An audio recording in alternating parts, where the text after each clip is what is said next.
Do you miss the golden era of professional wrestling? Wrestling fans, it's time to bring those memories back to life.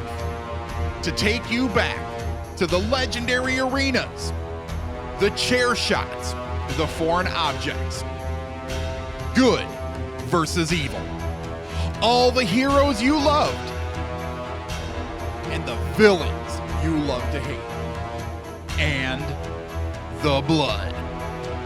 Guiding us on this journey through professional wrestling history, IBW Hall of Famers Supermouth Dave Drayson and Terry Sullivan. International Big Time Wrestling and RoX-TV proudly presents Big Time Memories. Hello everyone, Big Time Memories back at you. I'm Terry Sullivan, this is Dave Drayson, and we have another excellent show again today. Oh, they've all been great. And the memories are flowing out of us. We're having a lot of fun with this. I don't know about you, but I sure am. Absolutely. And we hope you fans are too. Yeah, let us know what you think, and if you have any questions or any subjects you want us to cover, give us a holler at RoX-TV on Facebook or on YouTube. And today's featured guest, another one of our good friends, another guy who came into big time wrestling and made an impact from day one. Yes, he did. And that would be Tony Marino. The one and only. Former Mr. America. Yep. Back in the 1950s, he always used to enter into bodybuilding contests. And even, in his days at big time wrestling, he had a physique. There was no doubt about that. Yeah, absolutely. Well, his real name is Tony Silipini. And he was born April 20th, 1931 in Rochester, New York. And we can say that, not to jump ahead, but he's still alive, still living down in Tampa, and he's one of the oldest living professional wrestlers. 89 years old, going to be 90 this April. Yeah. And he made his ring debut as Tony Silipini in 1954. He was a journeyman, worked mainly right around the New York area, Pennsylvania, didn't venture too much, farther out of there. And he got his big break when he went down to Australia, but he changed his name to Dino Lanza. He was just a hit down there for Jim Barnett's promotion, really made a name for himself. And then he came back to the States. He went and resided in the Pittsburgh area. He had a house there near Bruno Sammartino, and he got to work for Bruno's promotion. It was a little unknown that Bruno was the promoter in Pittsburgh. Right.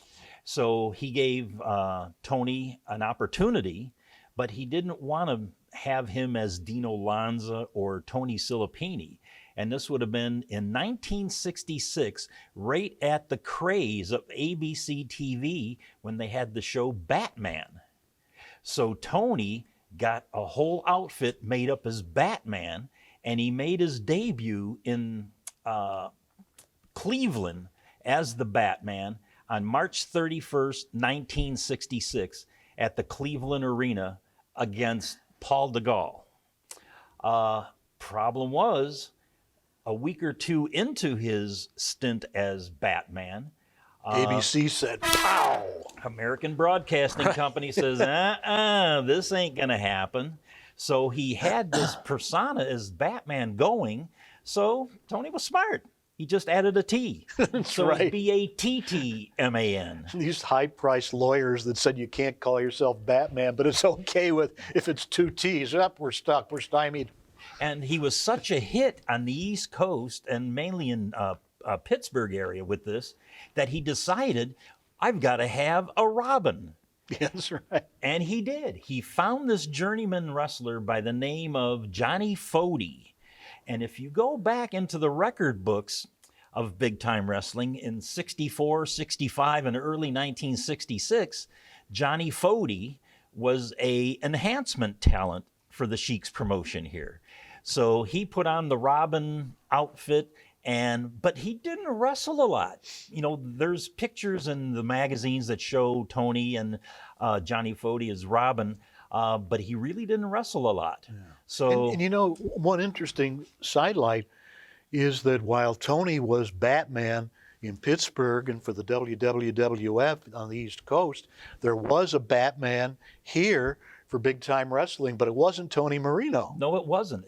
I don't know to this day who it was. Harry Dunn. There you go. I remember that now. Mickey Doyle. I credit Mickey Doyle for bringing up that name, and he's still alive today. And he only worked 2 shows at Cobo Arena.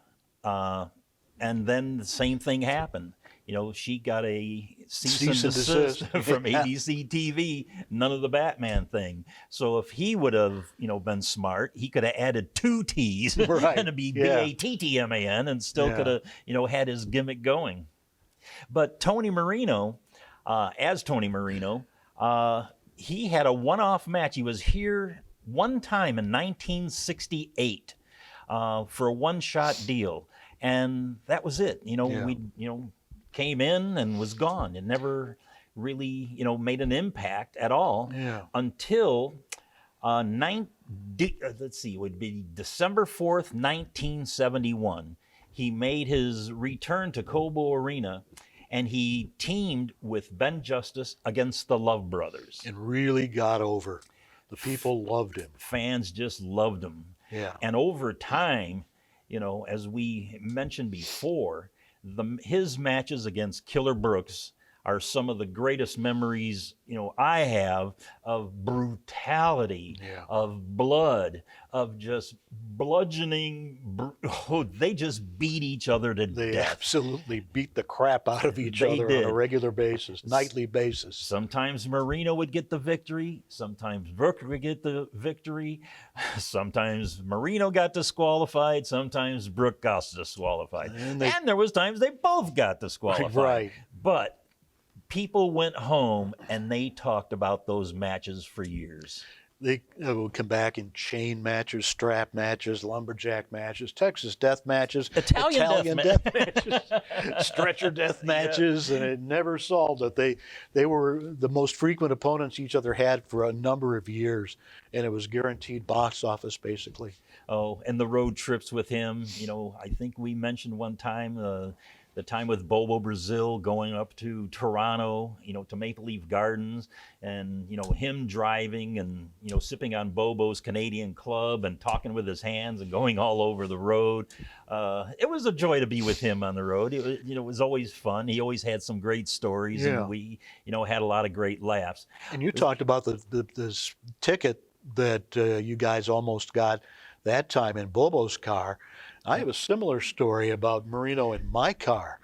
And the night we were coming back to Toledo, we were in Toledo. There were about 7 of us in my car because it was just a quick trip from Findlay, Ohio, back to Toledo. Johnny Ruffin was with us, the First Lady of Wrestling, Phyllis Lee, and Chris Myers, female wrestler. Probably Bad News, I think Bad News Jackson was with us, and Marino. And I'm speeding, and all of a sudden the lights go on, and here we go. And Marino says, "Let me handle this." Oh, no. Oh, no. Tony, don't get me thrown in jail. And so the trooper comes up, and the trooper's a hard nose, okay? But he takes a look in there, and he sees, and he recognized somebody, obviously me. But he recognized us, and so Tony, this is Tony's in. This is the way Tony's going to get me out of this speeding ticket. So he talks to him a little bit. Yeah, we're coming back from Findlay. Yeah, we're going to Toledo. Yeah, going a little fast there. He says, yeah, you don't have any pictures, do you? Tony says, yeah, sure, I got pictures. And so the trooper goes back to his car. Tony gets into the trunk, gets into his bag, pulls out an 8x10. He's autographing it for the trooper. I've taken care of this, he says. As the trooper comes back to my car, in my window, we hand him Tony Marino's autographed picture, and the trooper hands me a $100 speeding ticket. Thanks, Tony. Yeah. Well, talk about another road trip. This just popped into my head. Dr. Jerry Graham. Oh, my God. You know, Yeah. it's always Senior. Yes, it's always been said that if you don't have a Dr. Jerry Graham story, you were never in the wrestling business. That's right. So this one time we were in Columbus, Ohio, and doing a show there, and so 4 of us rode together: Tony Marino, Killer Brooks, myself, and Dr. Jerry Graham. So it really shouldn't have, you know, Tony be seen with the 3 of us heels at all. But, you know, we handled that no problem. So anyway, we were in Tony's new car. It was a green Cadillac. Right, yeah, I remember that. So anyway, Tony's driving, Killer Brooks, you know, on the window side. I'm in the middle of them 2 because Dr. Jerry Graham takes up the whole back seat. And on this particular day, Dr. Jerry Graham had red pants on. You know, he always dressed, you know, fanciful and, you know, very, you know, classy, but he had red pants on this day. So anyway, we're going down the road, coming up from Columbus, heading back toward Toledo. And at one point, a whole bunch of motorcycles, guys on motorcycles, start coming alongside of us. And it's like, whoa, there had to be at least 25, 50 of them. You know, we couldn't count. So anyway, it's like, you know, we just didn't pay attention. They're, you know, driving along. Then the next thing we know, boom, boom on the side of the car. Chains, whatever, just start pelting the car. And these guys are just like, now they're trying to run us off the road. And we don't understand what the heck is going on. Well, Dr. Jerry Graham's in the back seat drinking beers, and he's got cans, and he's got the window down, and he's throwing them out the window at these, you know, bikers and calling them degenerates and everything else. And it's like, oh no, Jerry, you know, so the windows go up, and we're trying to, you know, figure out how the heck are we going to get out of this situation? It was all happening so fast. So Brooks says, hey, in the back, there's that little rake, his kid's rake, you know, somehow, you know, a little rake like that.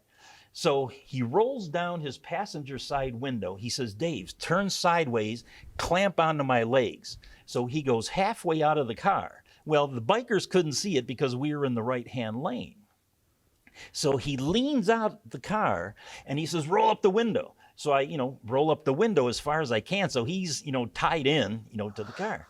So Tony, driving, gets into the left-hand lane. Some of the bikers get in the right-hand lane. And then I see Brooks pop up with that rake. Boom! Down he goes. Boom! Down goes another one. And now Tony starts, you know, driving them off the road and stuff like that. And Dr. Jerry Graham's in the back seat. You know, God damn, they're getting everything they deserve, those darn degenerates, you know, nothing good to society. And then they sort of, you know, how many, you know, we run off the road or did anything to, I don't know. I didn't want to look, but they eased up on us and we, you know, made our way.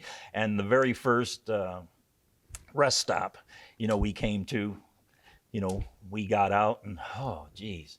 But Dr. Jerry Graham didn't get out of the car. And he had a pension, and guys didn't like to have him in his car because he's been known to use their car as a restroom. No sense getting out of the car and going to the bathroom. No, I could just go right here. The next day, Tony says he's got this cream color leather on his new car, the cream color on the interior, green outside, cream color interior. He said he had a big red spot in the back seat from Jerry Graham's pants that he soiled himself, went through the pants, and he said it never came out. You know, he scrubbed it and stuff, and he said that stain never came out. So that's one of my Tony Marino, you know, driving stories. Yeah. And then I remember, you know, after Kobo shows and sometimes we'd have to stay later and do promos and stuff. Right. But me and Tony always went to Greektown right. after. We always went Hellas. to Greektown after. Hellas, right? Yes, Yeah, Hellas. the Sheik went to Grecian Gardens and everybody else went to Hellas. Yep. And then at one point, I'm a young kid. I didn't know. I mean, Tony had this flowing, curly hair. But when he'd go out to the ring, he'd have this big flop over, straight as could be. Comb over, yeah. You know, and it's like, at one dinner we were having, I said, Tony, how does your hair get that way? And he says, oh, it's just the way I comb it. And I never knew it was a rug. So, you know, Tony Marino, he's been, you know, to this day, he's bald as a cue ball like you and I, you know, are. But as time went on, and he was married, his wife Helene was a hairdresser. And he, after a few years, had a weave where his own hair, whatever was left of it, was actually woven into this hair. And, you know, you get him in the ring with Tim Brooks, who they were rough, they were tough and stiff with each other. And Brooks was always grabbing that weave for everything he was worth. And Marino, whoa, hang on. Well, yeah, he was a ladies' man, so he didn't want the ladies to see any kind of, you know, shiner on the top of the melon there. Yeah. But I got to give him credit, because my very first time that the Sheik allowed me to manage, my very first managing gig, October 9th, 1974, I managed Ben Justice, and we went against Tony Marino. And I'm young, you know, my very first, you know, what's going to be my gimmick? You know, I had these, you know, bright rock and roll clothes and stuff. But at that first one, I had my mask on. The Sheik had me go out as the scholar. Because you were the photographer, you couldn't be a participant. Right. But I also had an atomizer. Remember like the Gorgeous George atomizer? And I had it filled with talcum powder and stuff. And the very first thing, you know, Tony says, you know, we're in the ring and I'm antagonizing him and stuff. He says, spray it in my eyes. And it's like, you know, sprayed it in his eyes. He goes down. The match starts. And, you know, so I always give Tony, you know, great credit for helping me, you know, get my start. But after that show, me and him went to Greektown for dinner after the show. And I still have it to this day as an, you know, a celebration. Tony Marino bought me a small split of champagne to celebrate. Tony Marino actually paid for something? Yeah, he always paid for my dinners. You know, I can't say he was frugal by no means, but I still have that bottle of champagne to this day, because at that time I didn't drink at all. And then, you know, we mentioned, you know, before, he was instrumental in 1974 with the UWA promotion that Brooks and him and Jack Kane and Shots and yourself and myself left Big Time Wrestling at the time. Didn't last long, but we had a lot of fun. And Tony was a big proponent of that. Yeah, yeah. But after that was over, you know, you would figure, you know, he would be blackballed by Big Time Wrestling and stuff. But Sheik is very forgiving. Yes, he is. You know, he's very forgiving. He brought you back, and he brought Tony back for a while. Brought everybody back eventually. Yeah. Except Jack. Yes, yeah, that's a whole nother story there. But yeah, because Brooks came in for a very short while. Ben Justice did one or two more shots before he retired completely out of the wrestling business. And then after that, Tony, he was basically opening bouts, you know, back to the same thing, not getting great payoffs. So he left the territory and he went down to Florida. And he went down there with a mask. He did a mask gig as Devil Blue. Yep. But the weirdest thing that friends of mine who were photographers down there, they sort of knew it was Tony Marino right off the bat, because he wore his old Batman boots out to the ring. Oh, there you go. So Devil Blue and Batman, that's hard to figure out. And he was one of the people on tour with Georgia Championship Wrestling in the WTBS days when they were running Saginaw and Toledo and a few of the other cities like that. And I remember being at the back of the sports arena in Toledo one night when he came in, and I knew right away who it was. I could just tell, just from his body, the way he was built, that it was Tony, and he sort of gave me a little glance through the mask, and later we got to talk. Yep. And his wrestling career, he retired in 1987 after a very long career, because he started in 1954. Yeah. So, you know, 30 some years in the business, that's a lot on a person's body. Yeah. and he Absolutely. lived in Florida at the time, and he got into construction.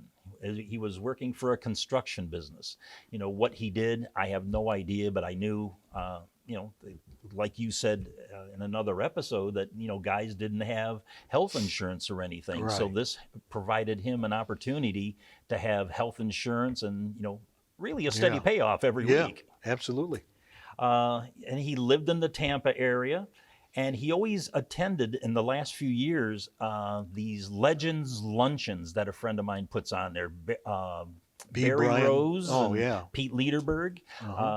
You know, they were instrumental in getting guys together, you know, the old time guys from the Florida circuit together, and they did these luncheons.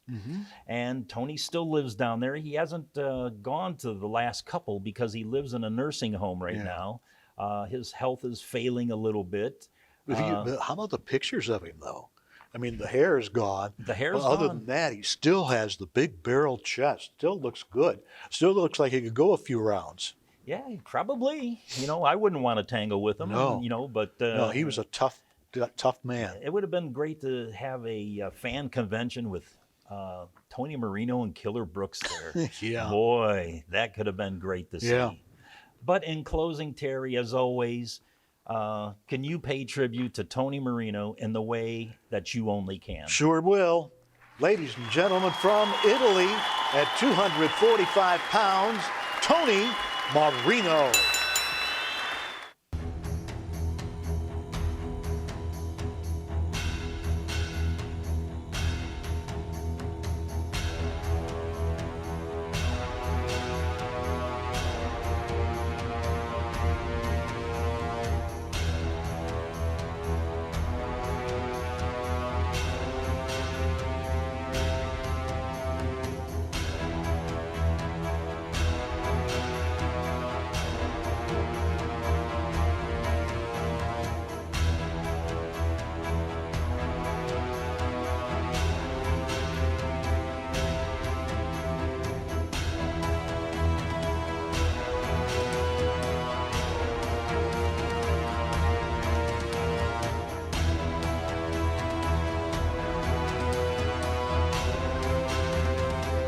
I'm really proud to say that I'm a part of IBW.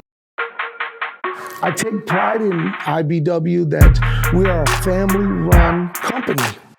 It's a fight. It's a sport. At IBW, tradition has always mattered. You're going to see world-class professional big-time wrestling at its best. This ain't no sports entertainment. This is professional wrestling. International big-time wrestling's the fix. Each and every week, your fix of IBW action. You want entertainment? Look no further than RoX-TV. International Big Time Wrestling! Wrestling fans, if you like what you've seen, don't forget to like, comment, subscribe, and also don't forget to ring that bell.